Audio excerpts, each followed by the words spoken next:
All right, we're getting started with the Power Hour for June 13th. Man, June 13th already. Today's Power Hour is on new construction. Our guest today is John Nesta from Elite Custom Home Builders. And take it away. It's nice to be here and help you educate your clients. By building a home, save that costs. Okay. So yeah, I figured what we could do is just kind of walk through the process. You got a buyer that wants to buy new construction, what your options are out there, and kind of walk through each one and what you would be wanting to look out for as a real estate agent. Why don't we start with spec homes, something that's not completely built yet, but it's either in the process or has a set of plans to be built on a lot. What should the agents be doing during that process? Well, they want to make sure that there's a complete spec and that the buyer knows exactly what they're getting. Whether it's, number one, a stretch code town, and whether, the insulation is spec'd to accommodate that and meet the R values. What is the stretch code? Stretch code is something that we builders don't agree with. Okay. And a lot of the building officials don't agree with, but it's formulated to make homes very energy efficient, and they are. But the problem with them is they're too tight, so you're not getting a lot of natural clean air coming in, and obviously you need that. You can't have stagnant air in a house. So from one standpoint, you're saving a ton of money to run your home, but on the other side of the coin, you have bathroom vents now that are running continuously to make up that makeup air and get that stagnant air out of the house. And you really should crack a window. The thing that sucks about the stretch energy code in the state is it's home rule. One town can enforce it, another town, they don't care. Correct. And that has an effect on the construction costs. Oh, it absolutely does. It absolutely does. I mean, there are towns like, for instance, Webster did not adopt the stretch code. Bless you. Dudley, Charlton, Sutton, a lot of the other towns have. And it makes it very difficult from a building standpoint, because you've really got to put a lot of time and effort into making sure that all your vertical exterior studding is caulked to the plywood. The double plates are caulked between. I mean, everything's just got to be air sealed like crazy. Big thing is if you miss something and you don't pass the test, you're not getting an occupancy permit. Then you have to chase down the source. You got to chase down the source and open it up and make it right. Wow. Yeah, so, What does that add to the construction cost? on the last, I don't know, let me see what page is 2, 3, 4. The fifth page from the back. This is a project we're doing presently. All right, so PERS rating. So basically so you'll have an engineer come out. What's the paper look like the one we're looking at? Infrared. Okay. So it'll be the fifth from the back. So basically you have to send a HERS rater a set of plans, and he'll do a model. That model then gets applied to your stretch code, to your res check that you submit for a building permit. All right, so then he will come and he will evaluate the building envelope model, review the modeling options, and generate a projected HERS rating. So that's prior to insulation. Okay. Then he'll come second time and he'll do an insulation inspection and a thermal bypass checklist. All right, and then the blower door test.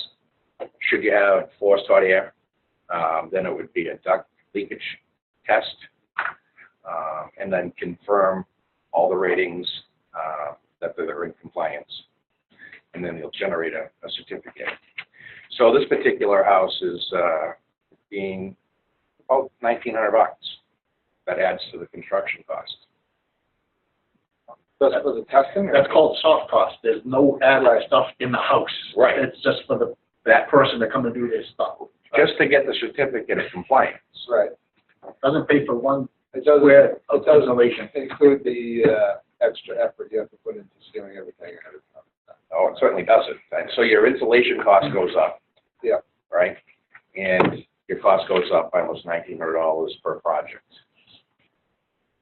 to get a house that's certified. Yeah. Now, the plus side to that is, you know, depending on the rating, the homeowner would be entitled to a check that would probably, you know, depending on what the heating source is, anywhere between $850 and $2,500 Rebate? rebate. Oh, okay. Taxes. No, a check. The check. Yeah, a check from the Commonwealth. Okay. Yeah. So we all know that, you know, oil heat is not as efficient as gas or propane. So the best you can ever get out of an oil heat system is probably 86% efficiency. That's going to bring down your rating. Whereas with a forced hot air system, you're going to be right around 96, 97% efficient. It's going to bring up your rating. So as your rating climbs, the more money you get back. But that definitely adds extra cost to the construction. Okay. So just going into the spec home, obviously, hopefully the builder understands what the requirements are with that. Hopefully the builder understands what the codes are yet, right? You know, there are some that don't. Is there a website that we can see where the stretch codes apply? There is actually, if you go on, if you Google stretch code towns, it's going to give you a list of towns that are in compliance that have adopted it. Yeah. Yeah. You guys use standard used foam sealing on all the seams, and then fiberglass, or do you use spray foam?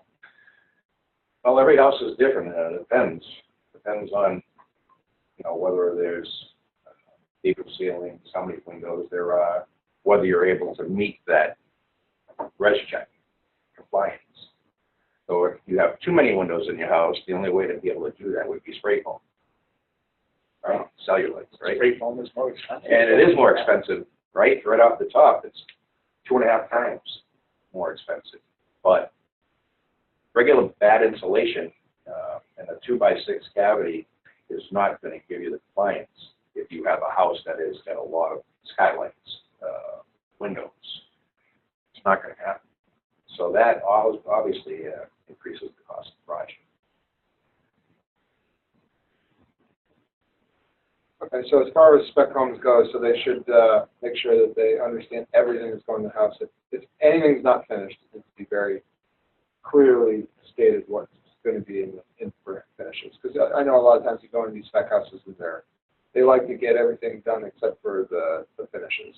Right. Then they want a buyer on board before they finish the house and spend the rest of the money. So you just have to make sure that. Right. I mean, you got to make sure that you know what your allowances are. If there's a flooring allowance, what type of trim you're getting. Are you getting solid 4 doors or hollow 4 doors? What type of flooring? I mean, flooring's huge, right? Whether cabinet grade, whether there's granite, you know. For us, we put together a spec list. What about toilet paper holders and paper towels? Typically, that's, mirrors. yeah, see that, you know, when we build a house, typically what we do, whether it's a spec house or not, is we'll put in the vanities and the mirrors. Typically, I try to match, you know, I order the vanity and a mirror to match. Toilet paper holders, towel bars, shower enclosures, we'll put in, but, you know, they're provided by the buyer because you don't know what they're going to buy. Light fixtures as well are typically purchased by the buyer. There's never any type of allowance from my perspective because you could spend 5, 6, 8, 10, spend whatever you want on a dining room light. Right? Below the whole budget on a dining room light. So we never include lights. We do include appliances. Appliances we include Up to $3,800. So you can get that credit and you can increase it. or you go with what we. Bring your old shitty appliances. We wouldn't allow that. To bring a brand new home? Yeah, we wouldn't allow that. But, you know, typically it's a $3,800, you get some real nice appliances for nice package for $3,800. So it's important to know what you're getting, and whether they're using quality. You know, we build our spec houses as if they were custom. Right? And there's a lot of people that build spec houses that are spec houses. Right. They want the lowest priced, and then with all the upgrades, you can spend another $30,000. But, you know, it doesn't cost that much more to use, you know, a 4.5-inch Stafford casing versus a 2.5-inch Colonial, or a speed base versus a 3.5-inch Colonial. Those are the things that really make the house, you know. So, you know, and I was told by an old real estate person that I used to work with, you know, you build your houses too well, and you put too much money into them, and people don't get the difference between the quality that you do versus somebody else. And I never agreed with it. And, you know, and I saw that. We had a spec house we built in Webster, and there was another spec house right up the street. And a buyer went and saw that house, then came to see the house we built, and called to make a deal on a Sunday. And the first thing he said was the quality is so much better. Right. So to me, it doesn't cost that much more to make the house quality. Right. I think definitely in this kind of market, that's absolutely 100% people would pay for. Right. Even a little bit more for better products. I think so. The rates are still very low. The economy's good. Prices are going up, and they're a little bit more willing to, hey, I'm going to live here for 30 years. I want it the way I want it. That's right. But, you know, and so again, it's the icing on the cake. You know, they don't see the quality that's behind the wall. Right. You know, but they certainly can see the quality that's right. Right. And sometimes I think as the agents, we have to point those things out. Say, hey, look at the difference in all buyers see is, I don't know what they see. They're just, they don't see what we see. We're real estate professionals. A 2.5-inch Colonial versus a wider trim. I see a lot of builders doing the really nice looking molding, the wider, bigger stuff downstairs. And when you go upstairs, it's 2.5, 3.5. Yeah. I mean, because their mindset is who's going to go up in the bedrooms. You know, so let's impress them on the first floor. Yeah. And you know, we'll go. I don't agree with that at all. You know, I've seen builders actually put a Stafford 4.5-inch Stafford casing on the exterior and then put a 2.5 Colonial on the inside of the closet. I mean, it just makes no sense. It's just, what are you saving? You know. But I honestly think that if realtors go through a house and say to a buyer, you know, look at this. You know, you're getting a 5-inch speed base versus the last house you saw. You're getting a solid core door that's not going to warp, Right. versus, you know, a hollow core door that you can pick up. You can just go and knock on. Right. You know, you're getting, you know, you're not getting standard brass hinges and doorknobs. You're getting upgraded, you know, nickel or black or bronze. Because you know what? It doesn't cost any more money. Right. You know, so. We're just looking at the differences in allowances there. So it's like $2,500 for appliances. Now, what are you going to get for $2,500? You're going to get the cheapest line. Right. Or versus $3,800. It's a big difference, isn't it? It's $1,300. It's huge. You know, and you're getting a nice package. I mean, you're not getting a cheap package. You know, you're getting, you know, a convection microwave. You're getting, you know, a nice refrigerator, freezer below, ice maker. You know, you're getting a, put it this way, something that I would definitely put in my house. I wouldn't be afraid to put in my house. We get calls all the time from buyers saying, oh, can you help me find some land? I'd like to build my own. I got an uncle who's a plasterer or an uncle who's a plumber. I basically, because I've got construction experience, I basically say, okay, have they ever built a house before? Have they ever coordinated? No, but they know people. Okay. Well, have a real serious fun discussion with them and ask them if they're going to be the quarterback and coordinate the whole deal. And most of the time, I never hear back from them because they probably just say, yeah, no. Well, buyers cannot build a new house today. There's no way they could build it competitively, effectively, agree, they think they're gonna get a deal, there's no way they can. They don't have any of the people, and if they have some of the people, the other people are gonna raise their prices, because I'm gonna do one deal for this person, where I got John and Tony, I do 6 deals for them. I mean- Buyers who wanna do it themselves say, listen, you can't do it, cost prohibitive. So then what would you say if a buyer said, well, okay, then I'll hire a real builder, but I want to go find my piece of land? Okay, What's the best approach for that? Well, I mean, I guess the first thing is to kind of know in your mind what you're going to build and what price point you're going to be in, right? Because you know, when you're buying a piece of land, you want to make sure that you're going to build a house in an area that will comp. Number one, Right. right? So that would be number one. Whether it's an A&R lot, which you know you're already approved and you can file for a permit, or it's an engineered lot that needs engineering, which Can you is explain the difference for agents? yeah. So everybody knows. I would assume everybody knows if you have an A&R lot, you already have approval that meets all the requirements. So basically, So basically, approval not required. correct. So you can submit your set of plans for a building permit and wait to go. if it's. How do you know if it's an Solar. A&R lot? Has an engineer checked it out to ensure that it is? or- Yeah, well, typically you'll get, when you're buying the plan, the lot, you'll get a site plan. And that site plan will tell you, you know, number one, if it was approved for septic, or, you know, if it's a well and a septic or town sewer and water, you know that plan has been approved. And, By an engineer? by an engineering firm. Okay. And approved by the town, Board of Health. I think So sometimes just a I've, code alone isn't good enough. well, Or- I think that I've seen some agents make the mistake of saying it's an A&R lot. And I think they're just pulling that out of their rear end because they looked at it and said, well, there's plenty of frontage and there's plenty of area for a house, so this is an improved lot, but that's not really the That case. is not the case. If it's not already subdivided, you can say, meets the criteria for A&R, but you still have to go through the process. If it's got, in Auburn, RA needs 100 feet of frontage and 10,000 square feet, if there's town water and town sewer, or town sewer. If it's private sewer, you need more land. So even though there's certain zones, there's always a little asterisk that say, oh, by the way. Right. There's always a process. I just sold 2 on Tinker Hill, build and bought them. The woman, in order to turn them to make them A&R lots, she had to get a perk and a depot test done. And then she could create the A&R lots. Before you could just make a lot and then do the perk and depot later, not now. So the rules are always changing. So she got a perk depot done, all set, A&R lots, septic designs. So now the builder wants to build. Well, you can't drill a well until the septic gets approved.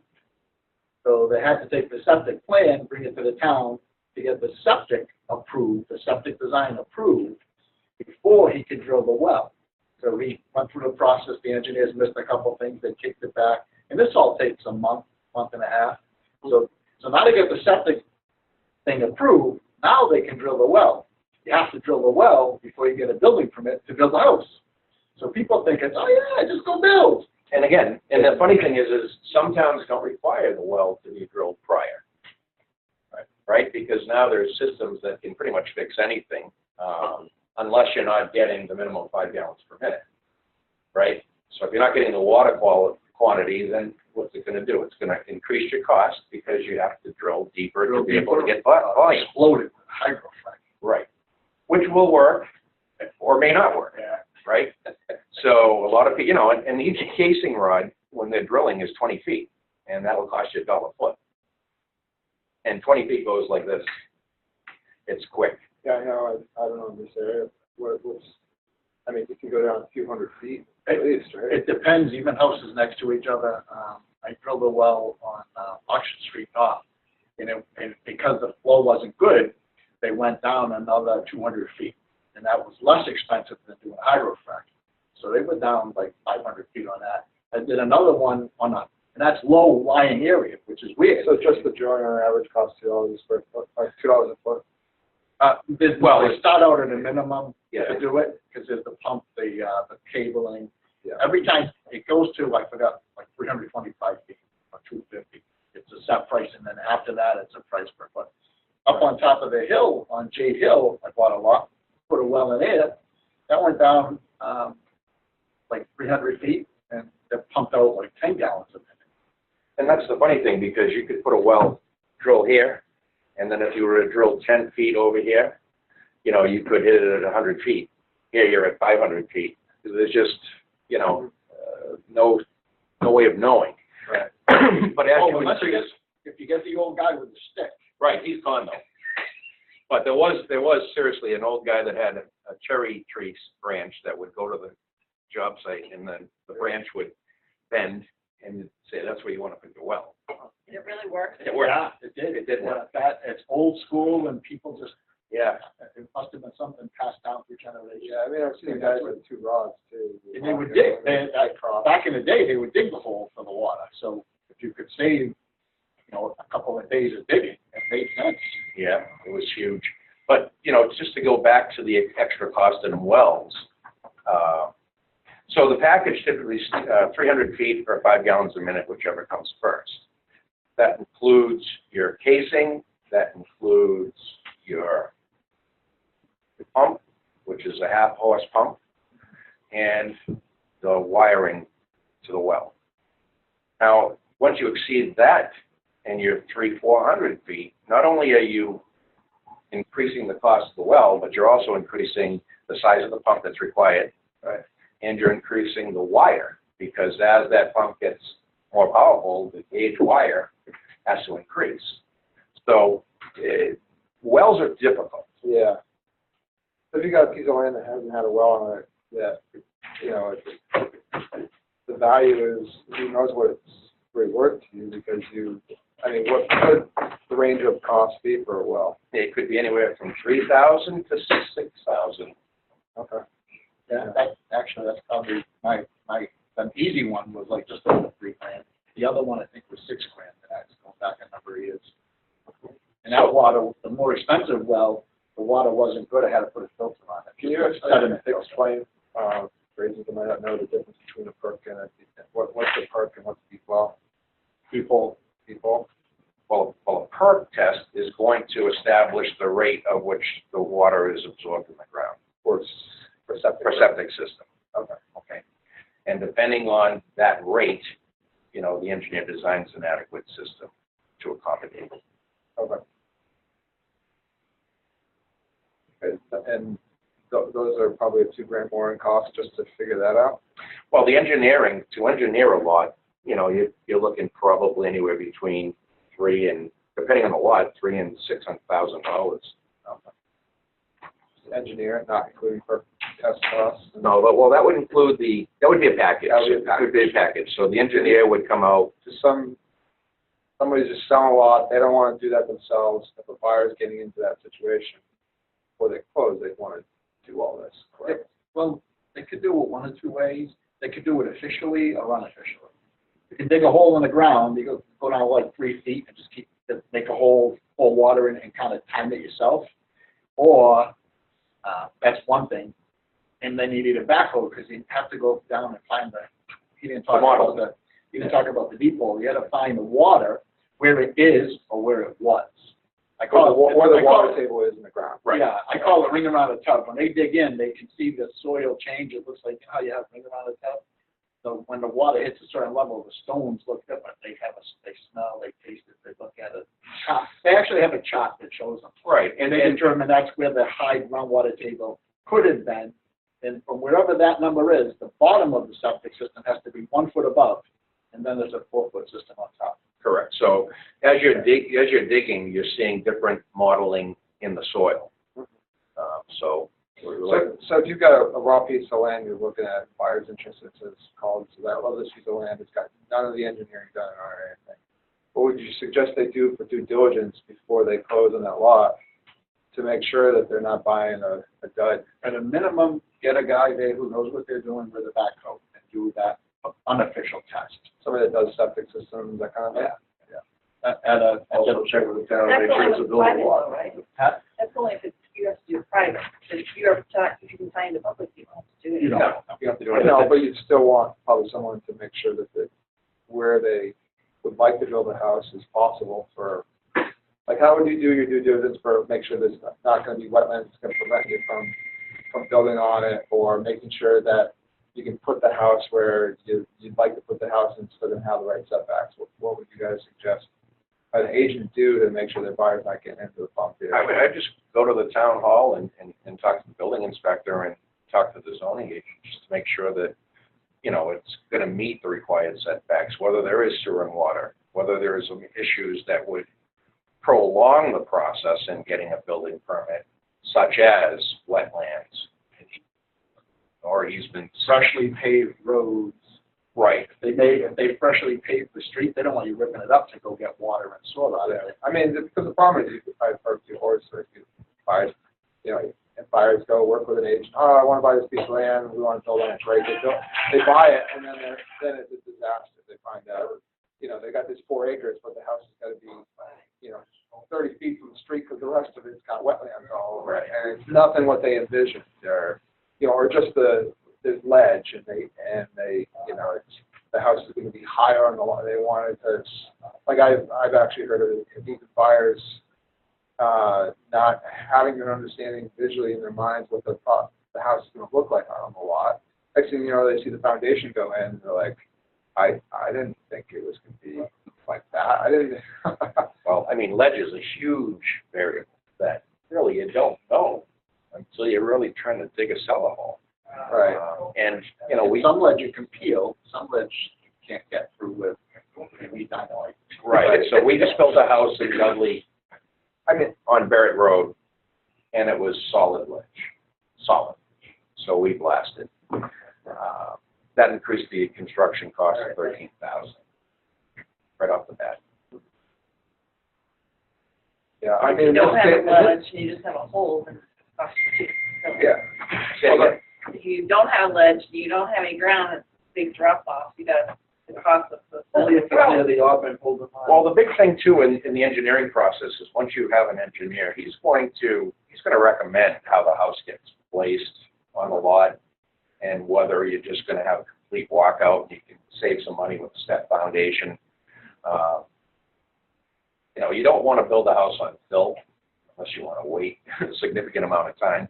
It's going to settle. So you really need to know what type of house and what the elevations are.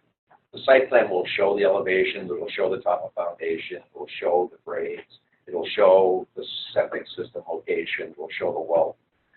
So, But if you're, like, I have 2 that I'm selling for our sellers. I'm representing them. What is the best thing that we can do to help them make their lands be more presentable that people want to buy, besides going to town and talking to well, them? more valuable?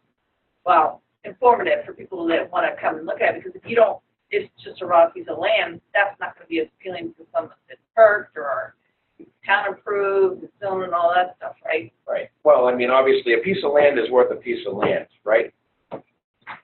Or a piece of land that's got, you know, the engineering and the approvals is worth significantly more money Right. than a raw piece of land. So, you know, to me, I would recommend your clients that they put some money into it to get that work done. They got town water, that's all right. But is like Manny said, is the road just paved, or is there a moratorium in getting into the road? Like over in Dudley, we had that over by Shepherd Hill. They just wouldn't let us tie in, period. So there was a big subdivision, Tobin Farms, that they required us to put the sewer and water in for future, the lines in the They road, won't let you tie in. but they didn't let us tie in. Yeah, Shrewsbury's gone through that too. So you got to be careful. It's just Be because real careful. a listing agent says there's city water and sewer on the street, here's a lot, does not give you the necessary right to tie in. So, yeah, so doing the homework and checking with the town, more information you can provide to a buyer, obviously, the better the sale looks. Are you guys confused by any of this? Any complicated? In reality, years ago, there were only a few agents who dealt with land. And that's why we always got 10% commission, because we knew to go through all of these processes, all of these steps. We would do the work. And then they basically just, everybody was laying baggins of land. They cheaped it out and they had no knowledge and they just said, yeah, I'll throw it out there, pop a sign on it and let buyers to do due diligence. That just takes the monkey off their back, but it doesn't help the client sell their property in the best fashion. You want to give, the more, if people have money, the best thing to do is get all the stuff done. Get a perk, get a depot, drill a well. The more that stuff is done, the easier it is for the elite custom home builders to come and buy the lot. Correct. And any other builder. Correct. Right. Or we could do like we did with Rose, you know, A house plan? have a house plan on it and say, you know, this lot with this house plan could be sold for this. So that way you're also listing it as a residential as opposed to just land. You know, Right, but you get paid for that, and they don't, Pay for what? what are you gonna pay? for the design, you have to pay for the No. plan. We've got. I got a plan right here, sorry, honey. They know exactly what it costs them to build a house, and, you know, you basically work it out where you figure out when the land would be purchased by the builder, whether it's at end closing or whatnot, you work out the numbers, and then they know the construction costs, and they say, okay, you can market this house for $400,000. We find a buyer, then we're gonna go based on what we agreed on closing a lot, building a house, and then The first seller gets paid for the land and then we get paid as the builder. I'm Okay, sure you've already then let's gotten it. go to my two pieces, please. And we got an offer from Tom Rivino already? Okay. Got you, Sue McEwen? Haven't got that standard offer email to everybody? No, Email? that's, So there's some builders that will just make offers on all the land out there with terms based on. I had one builder come look at it. So I've been doing this for a lot of years, and even doing your due diligence, you can get caught in a very difficult situation. Yeah. So, purchased a piece of land with another realtor in Dudley. The land, it had a approved septic design, had an approved plot plan, it was on Carpenter Road. A&R lot. I pulled the permit, cleared it, put the house in. As soon as the house was built, we had somebody write us a letter saying that we built a house on their lot. So he basically sat there and watched us do the construction. I just watched the entire time. Correct. Yeah. Thank you very much. That's- The whole house wasn't, only a third of it was, or something like that, right? The house was, A third of the house was on his or something like that, or whatever. It was right next to a graveyard beside, so. Give it Well, something, you survey or something first? well, So that's the whole thing, is somebody there was a somewhere. survey done, Ah. all right? The people we bought the lot from paid the taxes, posted the property. Supposedly there was a title search, you know, all the stuff supposedly had been done. And we didn't buy the land, it was, the other realtor bought it, we were building the house for him to sell. And he ended up having to stick his dog around it for a few years until they figured out who owned the land and Right. everything else. So I was able to get a building permit.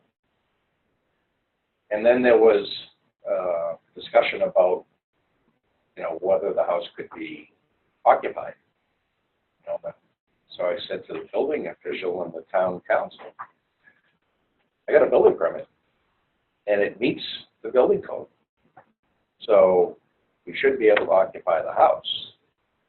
So they put the ownership in our name until it was resolved 3-4 years later in the court.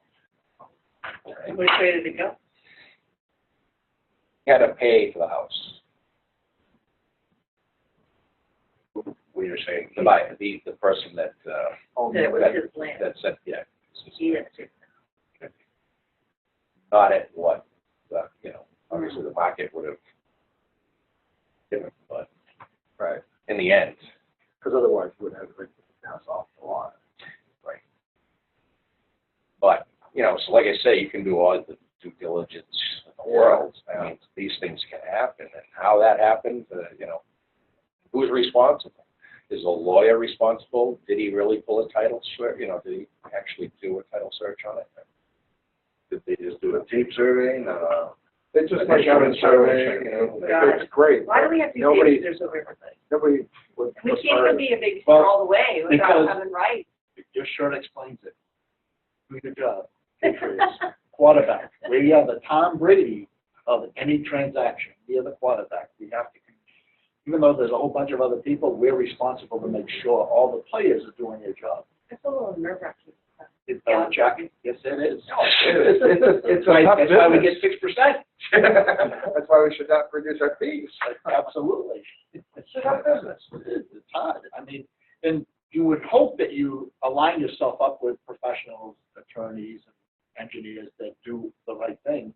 Hey, It's just like building a weekend house. on Sunday Like night, I you- went to go measure on Monday morning, and I missed it by 200 feet. When you're building a house, the same thing with your subcontractors, you know. You don't want to have to sit there and babysit each individual one. You hopefully you've worked with them for years and know that they're going to do what they're supposed to do. And it's important to get a good team together.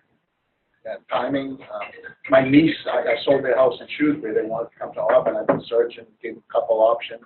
Oh, we can't afford to buy your house for $400. Okay. So they ended up buying a house, 1886 square foot colonial, they were gonna buy it for $325, they should have been in December. They just closed last month for $410. Couldn't do yours. Yeah, I mean, that's the other thing when you're doing helping find people to do, just knowing, checking on the builder reference. That's huge. Do you have any references in here? You know, Yeah, it was only fake though. I don't know how many times, oh yeah, we can have you in your house by April, and next thing you know, it's October, Right. you know, and you're not. I mean, sometimes weather can make but It for the most can, part, but not that big. Really, there's a lot of buildings out there that'll just tell you what you want to hear, get you into it. Yeah. Yeah. All right, we're building 10 houses this year, and, you know, Gallo Builders is historically late on all their buildings by a couple months. And they don't care. They got so much money. They just sit down. you probably don't know that going in Walk front. away. If there's changes, if there's weather, you know, just because we put a closing date now of end of July or end of August, it's going to happen.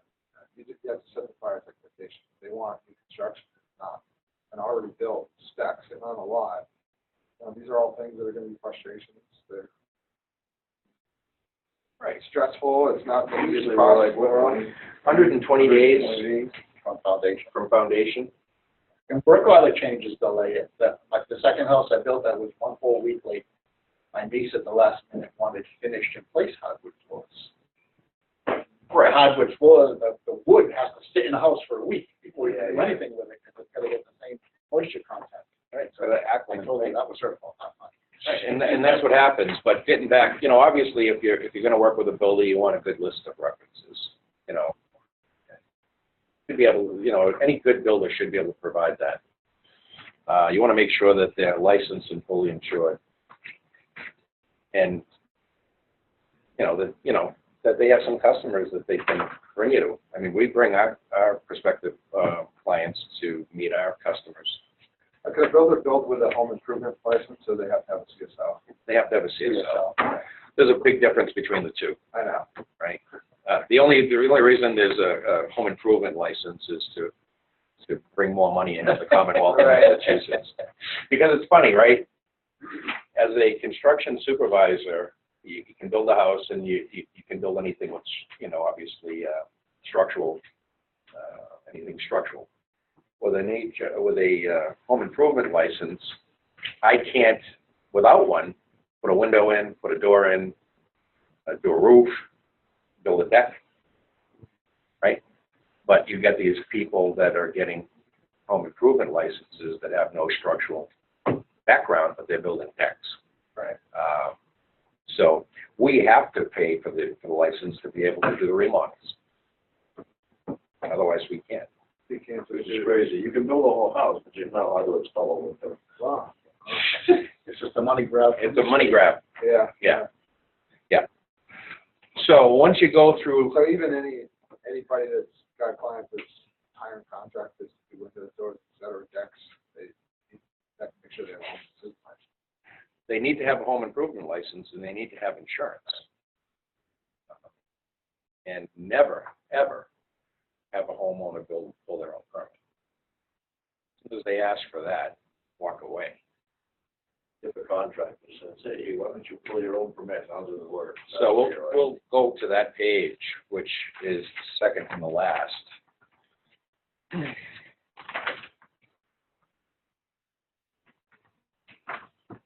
And here's what happens. 9 times out of 10, 9 times out of 10, the homeowner doesn't even read this. They have no idea they're waiving their rights. Right, so, basically says, I'm a homeowner securing my own permit. So a homeowner securing their own permit or dealing with an unregistered contractor, have work done, will not have access to arbitration, right? So that means if this guy takes your money or does, horrible work, you have no way of going back at it, all right? Whereas if you have a licensed contractor do the work and he takes your money and he runs, or He pulls the permit. right, he takes the permit number 1, but if he fails to do a satisfactory job, then you have the right to go after him to the Commonwealth to get some money back. That's huge. So people think, again, they're saving money. We're going to get somebody in here and I'll pull the permit. Right. And in the end, Or cost them. what you see a lot of times now is flippers are like. Now, with another work we did, needed a permit. We replaced the windows. You disconnected the sink to put in a new sink and counters. Really, there's not much to do without a permit. There's really nothing today that you I can't. didn't paint it. You can paint. Right. You can put, Any flipper's going to right, you can put carpet and flooring in, right? Yeah. But other than that, if you're putting a kitchen in, it requires permits. If you put a dumpster on that site, it requires a permit. That's every town, right? So other than, like you say, some painting and flooring. Especially watch out for flip properties that your buyers are looking at. Absolutely. A lot of flippers do not pull permits. And a lot of them Band-Aid. Yeah. And there's a lot of Band-Aiding out there. And it's terrible because you get young couples that are buying these houses at a reasonable price. And they use all their money. And the house looks okay, and shiny. Everything's clean, and 6 months later the septic fails. 6 months later your floors are sinking because Alicia's going through that right now with that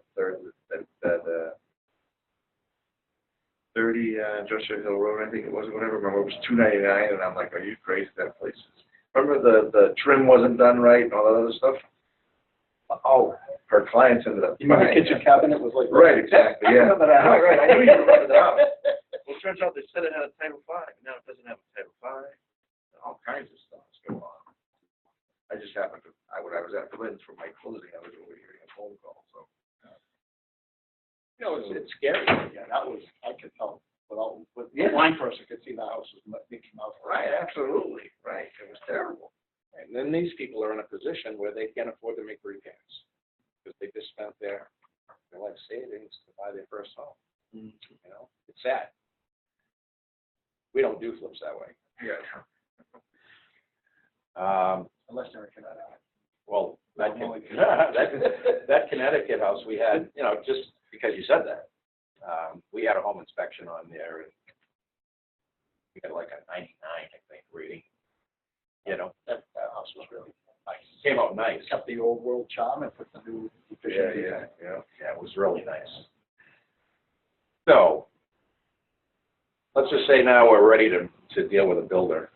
Again, references, licenses, and insurance. And, what's the order of, how we get things going? So what we have is we put together a list that we sit down with the clients. So we have a person that draws custom plans, or if you bring in a set of plans that need to be modified, she'll do that. Like if you go on, only 200 square foot ranch, and all these prints come up, and you got a floor plan and like a picture of the house, but you don't have a full set of plans. She'll turn it into a full For set this of site, plans. you can buy full engineered. Yeah, that's very expensive. You can, but you also have to make sure that those plans are Made made for Massachusetts and our weather conditions, right? Right. Because they might not take into consideration snow load or any of that stuff. They're just like, oh, this is how we build it in California. Pretty set of plans that won't work. Right. You have to make sure the modulus of elasticity is all taken into account. Correct. So then we also give them the name of our engineering outfit. And 9 times out of, I would say 10 times out of 10, we say, here they are, you work with them, you pay them direct. Right? You don't need to be the middleman on that. All right. So we do a lot of business across the street for our flooring cabinets and paint. So typically, I could bring a client into that store and within an hour and a half have everything picked out. Flooring, cabinets, tile, all that All right. stuff, paint, everything. If they want to get their roof, they can get online to pick out the roof they want. The windows, we recommend Marvin Integrity windows. A lot of people don't want to spend the extra money on them, but that's what we recommend.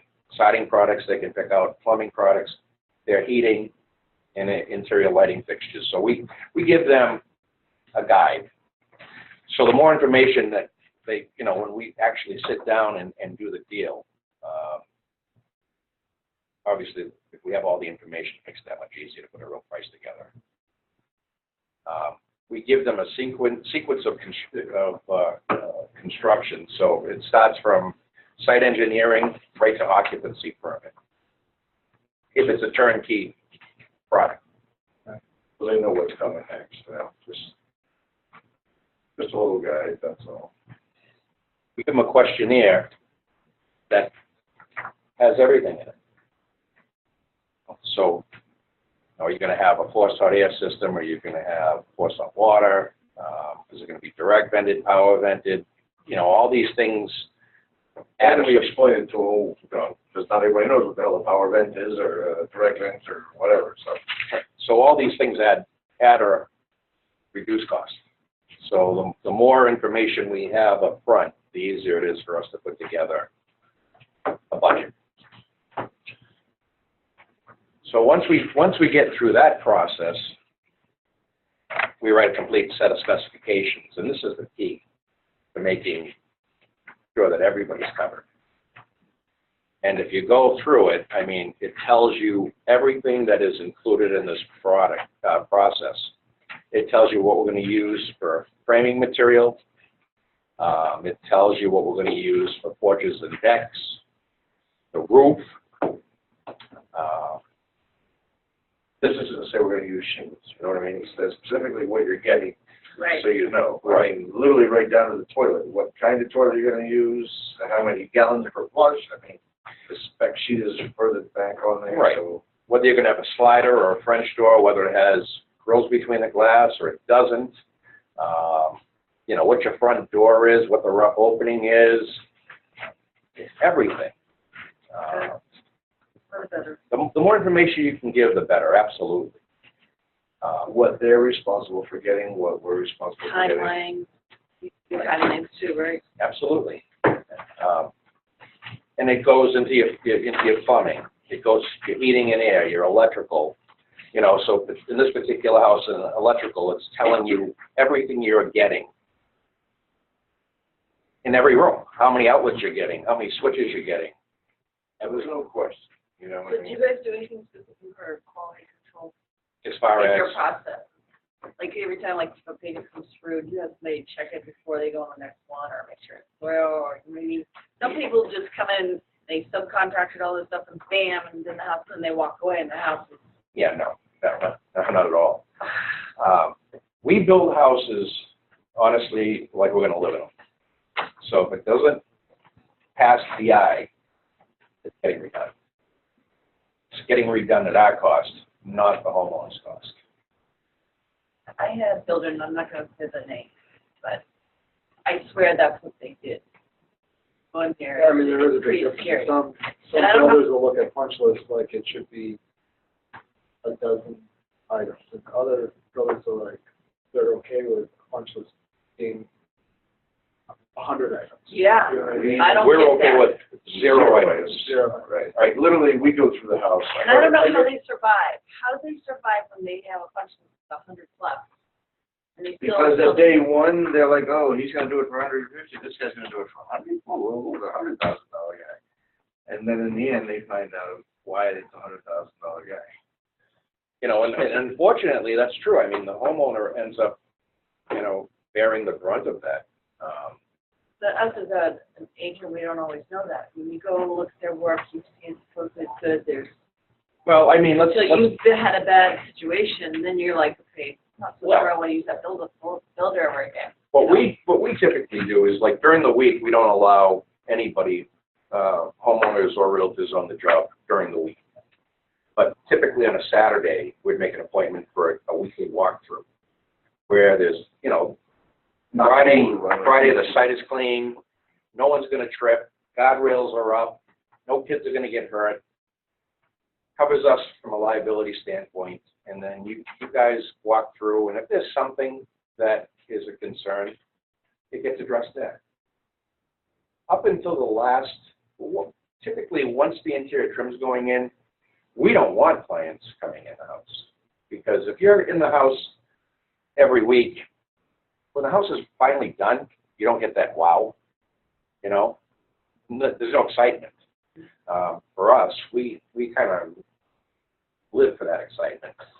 You know, we'll go out and we'll get candles and we'll get champagne and we're going to have this first grand opening. And believe it or not, once it's all finished, from plaster to 100% finished, it's a huge difference, Oh, yeah. you know? And, you know, We like them to have that we like them to have that excitement. wow factor. Yeah. Yeah. So that's the only thing that we try to prevent, you know, even if we have to paper the windows so that they can't sneak a peek, you know? Right. We do that. But it's important to have everything in black and white. And it's important going forward, once the plan is drawn and you're ready to sign a contract, that every page of that plan is initialed so that everybody is on the same page and they can't say, well, I didn't realize this. Because a lot of people can't read plans. So that's the time to go over the plans and are you good with this? Are you good with that? The spec gets signed. Also, whenever the exterior of the house is done, and now we get ready to lay out the interior walls, we'll draw the walls on the floor so that they can literally stand in the room, even though they're not up yet, and feel like, all right, what size the room is, where's their furniture going to go, and if you want to make a change at that point, it's no big deal. It's only whenever you want to, you know, like we built it, and then you stand in it and go, that's a Work little orders tiny. almost. Then we got to tear it down and rebuild it, then there's an extra cost. Right. 9 times out of 10, we're able to make the changes prior to building. And we don't charge any extra for that. Unless it, It's a structural, or it creates a problem with plumbing or something or whatever. But right, or, you know, it requires additional trim or, you know, additional door and lock set or whatever, but that would just be the cost of that. But 9 times out of 10, there's no extra charge. No, like just for an example, there was a house we did in Webster one time, and it looked beautiful and everything. And it was a great opening from the living room into the dining room and all this other stuff. But when we actually drew it out, we're like, there's no place to put a couch because there's windows on this wall, a staircase on this wall, with a 12-foot opening on this wall. And it wasn't big enough to like move everything in and put like an area rug or something like that. You know, the furniture needed to be on the exterior wall, so yeah, modified it and just closed it in, and it was done. It still came out great, but at least we didn't build it first, then realize it, you know. Right. And even on a set of plans, you'll see that, you know, the plans look great, but once you put it together, you know, you might want to add a window. You might want to. Right. So we'll make those recommendations while we have time to do that change. And again, 9 times out of 10. It's always best to do it as it's in process. Yeah. The split I built for my niece has the open living room, dining room, kitchen. Well, she wanted hardwood floors in the dining kitchen area, but wanted wall-to-wall in the living room. So they must have seen Metal out of bead. nowhere, yeah. And then she says, okay, where does the room end? But I wanna, When you clean it. so basically, on that back wall, on a big cathedral ceiling wall, she says, can you put up a little bit of a wall just so like the chair can go up against, so we know where the room is? Right. I says, yeah, sure. So I built a 4 foot by 4 foot wall, and the only way to secure it now is to just put plywood on one side and go into the wall going up and put a million screws in it. Right. Because like the end is very floppy. You can't put it through the floor anymore. Yeah. That's Yep. That wall's still there. My house, the one that's on the market now, when they were building it, they realized, we weren't the builders then, but they realized at the staircase, at the top of the staircase, you were gonna run into the slope of the cape. So they had to back it up and then wrap the staircase around. Like, it came out great, it still looked great, but you couldn't just have a straight up staircase or else you're gonna hit your head on the thing. So they had to back it up and move it around, and it caused the door that was in this study to be removed, and the door was over here now, but it all worked out fine. But as the builder's building it, the framer, I mean, he's like, hey, Joey, it's gonna work. Hey, your front door's gonna hit you. Well, I don't think we've ever seen a set of plans that are actually perfect. You know, As you're building them, you just, But you also expect to see why builders build the same damn house over and over again. Right. Which is, to me, boring as hell, but they do it for a reason. They get to know their costs exactly. Well, yeah, They get to know exactly what they're gonna run into, and yeah, the framer's down there making 27 window frames, and he's ready to just throw them in, on the wall being built, because he already knows what the measurements personally, I are. would never want that. I mean, there's a lot of, I think, trend away from that. Yeah. Wanting the same exact house as your neighbor, as 50 of your neighbors in the development. Right. Oh, yeah. I mean, I think there's a trend away from that. People wanting more. Got a model 832. Yes. Yeah. The only difference is you have a piece of crown over your door and the color of your siding, right? No, we couldn't do that. That would be boring. It's just boring.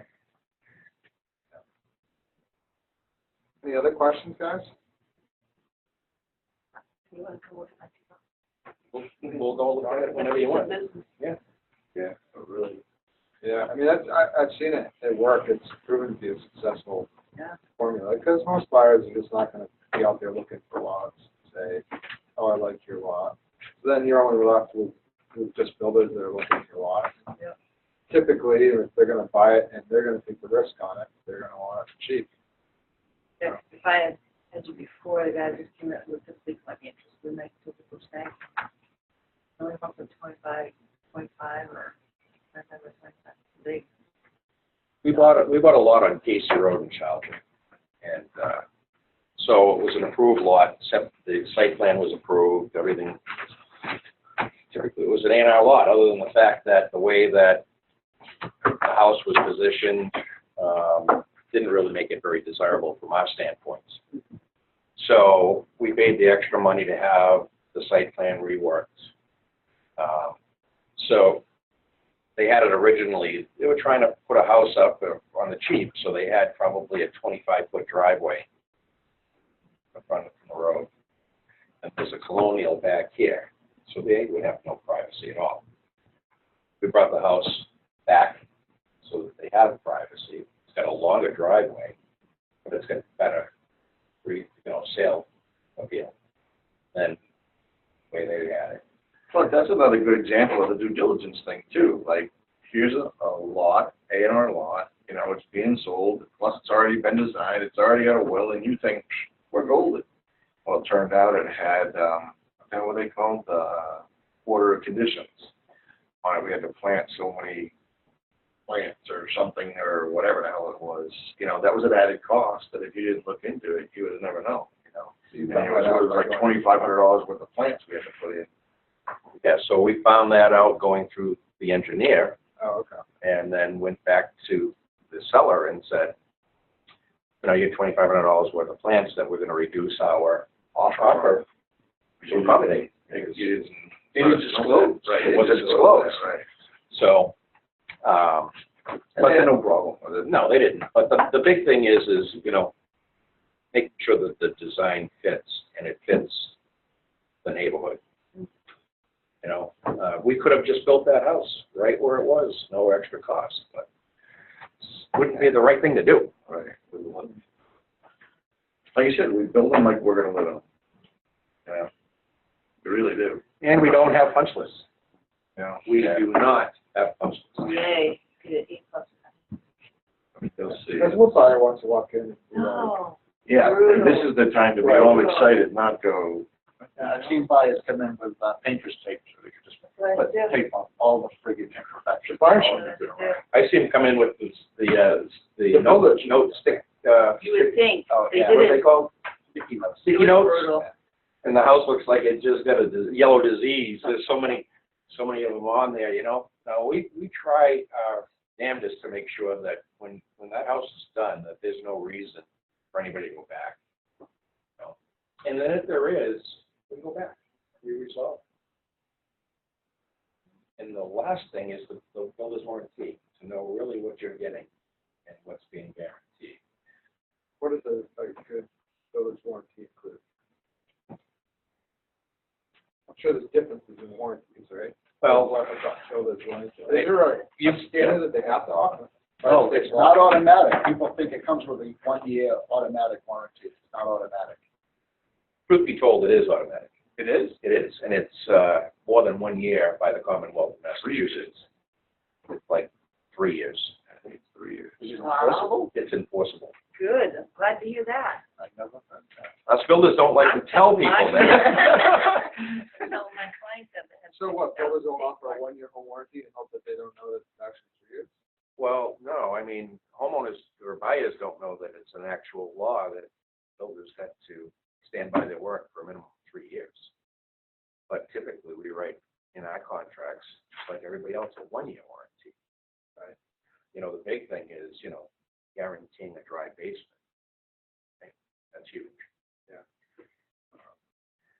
It also tells you what is normal and is warranted and what's not. Like a stress crack in the corner. I mean, those things happen, you know. So when you're building in the winter and you're buying material that's wet, first time you put the heat on and that heat rises, you're going to have dry out. So you have a piece of wood like a sponge, that, you know, a wet sponge, it expands. And as it's drying, it contracts. As that's contracting, it's twisting. Some of the screws are going to pop In the walls, yeah. in the walls, and you're going to end up with some stress cracks. Those things are normal things that happen that really aren't part of a warranty. We send our guys there to fix them, but not every builder will. Right. All right. Unless it's a crazy amount, then we'll go after the board hanger. Roof leaks. You know, what your heating system is warranted on. What, you know, obviously shrubs and grass we won't warranty because once you take ownership, you don't water it. Right. You know, but it's good to know what you're getting for a warranty. And, you know, it's important to ask. And we put it all on writing. So the 3-year warranty from the state, does that cover like the major systems of the house? They can't cover windows and stuff like that. Well, no, they're not gonna cover. So let's just say hypothetically, you bought a spec house and all of a sudden your foundation's settling or you have a crack where you can see daylight, right? 2.5 years later, right? You have recourse for that, right? Because you don't know what the soil conditions were that they built the house on, whether they were clay, whether there were stumps in there that rotted and, you know, footings on a stump. So yeah, they're not gonna cover windows.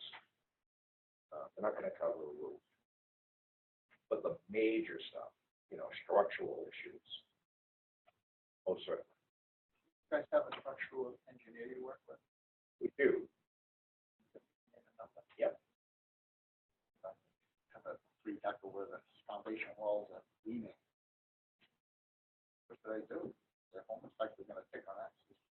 Cut it off at the test, get a structural engineer to see whether or not it's an issue. If it's not, and he signs off on it, great. If it is, Oh, then you're gonna deal with it. Tuesday.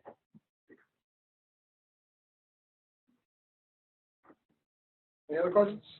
All right, we're out of time. All right, I appreciate it, John. Yeah. Thanks for stopping by, and great to be here. I'm going to share this with the online guests as well, and Yeah, just I make had sure one of them ask me. everybody knows that if they have anybody that's interested in construction, just talk to you guys and figure out what makes sense. Yeah, great. So, are there any new construction lenders you guys deal with a lot that that you like are comfortable working with? Yeah, since we've been in business, we've been doing a lot of business, all our business with Webster First Federal Credit Union. Webster First, so they offer nice, good new construction. They have great new construction, lines of credit. And they're just a great bank to work with. The one thing about them is once you're with them, you're with them. They'll never sell off your mortgage. Yeah. So if you're doing a situation where a buyer is buying a piece of land through Webster First and then wants you to build a house, the buyer will get a construction loan and you'll draw off that. Correct. Right. Or if somebody, wants to buy a house that we have listed as a spec, for instance, on Casey Road, Then you're financed. we can finance it or they can. It makes no difference. Okay. It costs a little bit more if you're carrying. It costs a little bit more, Yeah. but it's not astronomical. Okay. But I think some builders treat that differently too. I mean, some builders that don't have the experience of the banking, that price could be a huge difference. It could be, but, basically, let's face it, as you're taking a draw, the real money doesn't show up until the end. Yeah, you're paying the interest on the money. That's right. It's minimal amount of money, Hey, you took a $10,000 draw, you're paying 6% on $10,000. Right. So to carry that is not a big deal. Yeah, 6% if it was carried for a year, divided by 12 Yeah. months. Right. It's not a big payment. It's not. Yeah, So we don't care one way or the other. yeah, okay. It's nice for us because, we know we're getting the check. Right. There are times, like with the credit union, they'll write the check to the homeowner and us if they're financing it. Yeah. But if they're going and they're getting their own financing, and then they come to us to build a house, the check goes to them. So they could also probably come to you and say, all right, we're looking around at the box, we want you to build said house, and then you figure out what the best way to acquire that land is. Correct. So Go check it out. if it makes sense, you acquire the land. It will, if it makes sense. But that being said, we'd want to make sure that if we acquire land, you're going to follow through with the purchase. Right. So there'd have to be some verbiage in a contract on that. But, yeah. All right, cool. Awesome. All right, thanks for coming. Great to be here.